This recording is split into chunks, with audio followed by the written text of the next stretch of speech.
નમસ્કાર. હાલ સ્થાનિક સ્વરાજ્યની ચૂંટણી સમગ્ર રાજ્યમાં ચાલી રહી છે. ત્યારે ગીર સોમનાથના કોડીનાર તાલુકાના વેલણ જિલ્લા પંચાયત સીટ ઉપર રાજ્યના શિક્ષણ મંત્રી ડોક્ટર પ્રદ્યુમન વાજા દ્વારા તમામ હદો વટાવી દીધી છે.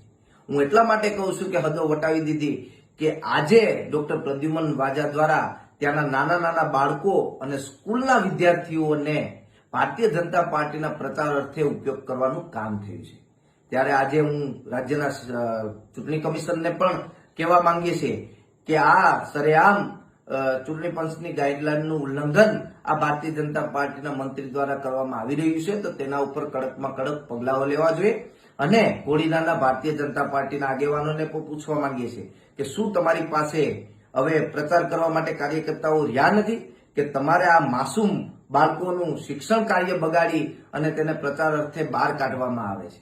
હાલ અત્યારે વિદ્યાર્થીઓની પરીક્ષાઓ પણ ચાલુ છે, ત્યારે આ પરીક્ષાઓમાં સીધી અસર પડી રહી છે. આ રાજ્યના શિક્ષણ મંત્રીને કદાચ ખ્યાલ નહીં હોય, પણ હું આ રાજ્યના શિક્ષણ મંત્રીને કહેવા માંગુ છું કે તમે આ નાના બાળકોનો રાજકીય હાથો બનાવવાનું બંધ કરો અને તમારે ખરેખર આ બાળકો અને તેના વાલીઓની માફી માંગવી જોઈએ.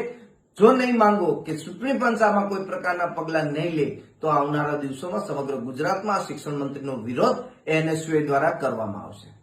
નમસ્તે મિત્રો, હું છું ચાંદની પરમાર. આપની મનપસંદ ચેનલ એટલે કે દીવ મિરર ન્યૂઝ ચેનલને લાઈક કરો, શેર કરો અને ફોલો કરો.